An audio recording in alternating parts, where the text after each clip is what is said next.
In a moment nobody in the hip-hop world expected, Jim Jones opened up in rare detail about his long, bitter, and legendary fallout with Max B. And instead of smoothing things over, his confession poured gasoline on a fire that's been burning for nearly 2 decades. The Dipset capo didn't dodge anything. He admitted on camera that early in his career, when he first brought artists under him, he did what he had been taught: move like the people who mentored him, people who handled business through pressure, control, and whatever methods kept their team ahead. He said outright that with Max B, especially in the beginning, he took advantage of the business. He blindsided artists with fast cash, pressured deals, and stacked the terms in his favor because that's the only blueprint he ever saw. And he didn't hide from it. He said he learned from locked-up mentors, from street-minded executives, from the old guard of Harlem hustlers who played the game one way. Their way. Jim even admitted he could have kept Max's publishing forever, held onto the catalog that built an entire era, but he let it go out of principle. Yet right after admitting all of that,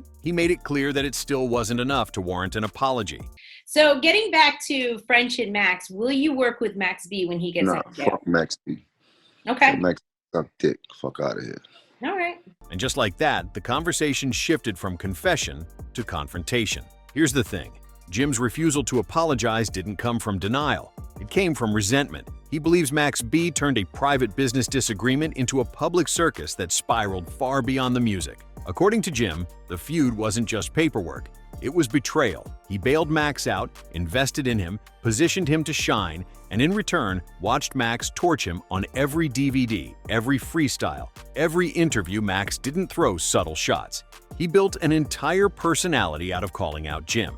And when French Montana and Max B teamed up for the Cocaine City Rise and the Coke Wave movement, that beef became bigger than paperwork.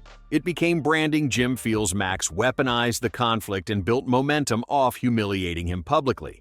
She called my phone. Why did bitch call my phone when I told her I was trying to cool the drama down? She said, Biggie, I need you. You do that? That bitch don't get enough of this dick. Bitch, I'm the space invader. I got the bitch cushy on tape. And I'm about to show that.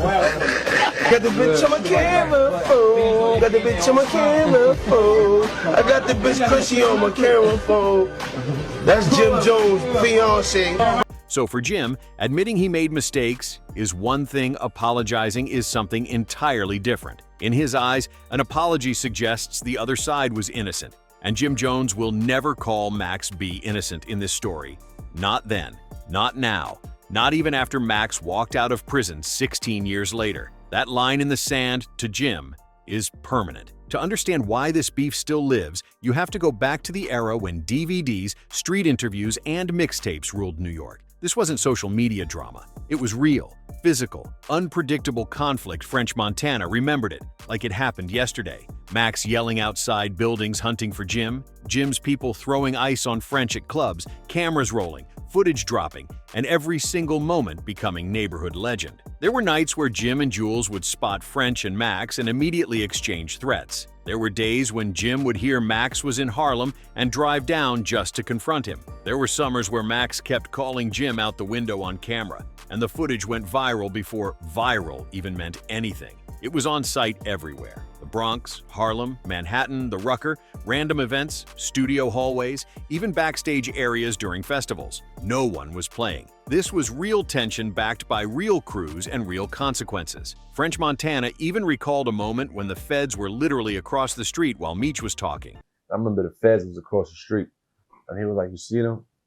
Just a matter of time, but you ain't never gonna see them. They're just talking crazy." Hold on, you said the feds was right across the street, yeah, across the street, he pointed them out. just sitting there like, yeah. And he was just like, and Meech pointed at them, and like, "Look, they go right there. Just they following us. You ain't never gonna see a fan." No, one of the Meech episodes. yeah, Then I just got a call a day or two after. he got picked up. Nah, No, he lost the footage. They lost. My cameraman that don't even know them. He really lost the like, shit? "Yo, I thought I filmed it. I can't find it." And cameras still rolled because that era didn't care about consequences. That energy bled into the Jim Max beef. It wasn't rap.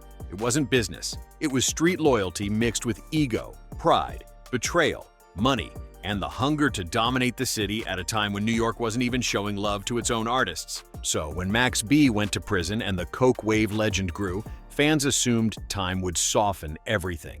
They thought maybe Jim Jones would eventually say the words that could close this chapter. But Jim shut that fantasy down immediately. He said even though he admits he used Max B early on, even though he admits he was still learning how to run a label and build artists, even though he acknowledges he made choices he wouldn't make today, he still won't apologize. Not because he's cold, not because he's petty, but because to him, the damage Max caused afterward was far deeper than any contract dispute. Jim feels Max publicly embarrassed him, mocked him, sabotaged him, and disrespected him for years. And in Jim's mind, you don't apologize to someone who weaponized your flaws and turned your mistakes into entertainment. Apologizing would feel like rewarding the man who cut the deepest. So instead, Jim stands on his truth. He admits what he needs to admit, but he refuses to pretend the rest didn't happen. As for ending the beef, that's never happening.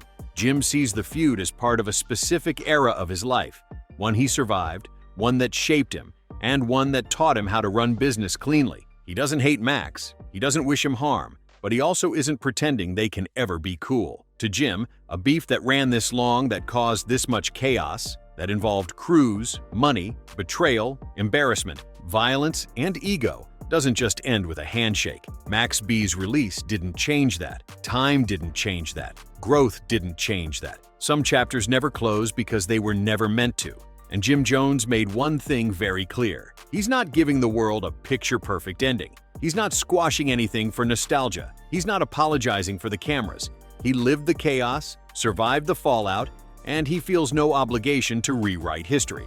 What this really means is that hip-hop now has one of the rawest, most honest confessions in the history of rap feuds. A man saying he regrets his actions, acknowledges his flaws, but still refuses to apologize because the pain that came afterward was deeper than the mistake that started it. Jim Jones and Max B will forever be connected, not because they're friends, but because their names built one of the most turbulent, electric, unforgettable rivalries New York has ever seen. Max's home. Jim is thriving, and even though life has moved on, the tension remains sealed in history, not out of bitterness, but out of truth. In the end, this isn't a tale of reconciliation. It's a reminder that some rivalries carve themselves so deep into a moment, into a movement, into a city, that they don't fade. They settle into legend. Jim Jones spoke his truth. Max B lived his. And the space between them is where an entire era of New York rap was born, bruised, and immortalized. Whether they ever see eye to eye again doesn't even matter anymore. The history is the history, the damage is the damage, and the legacy is already written. What comes next is for the culture to watch, debate, and remember.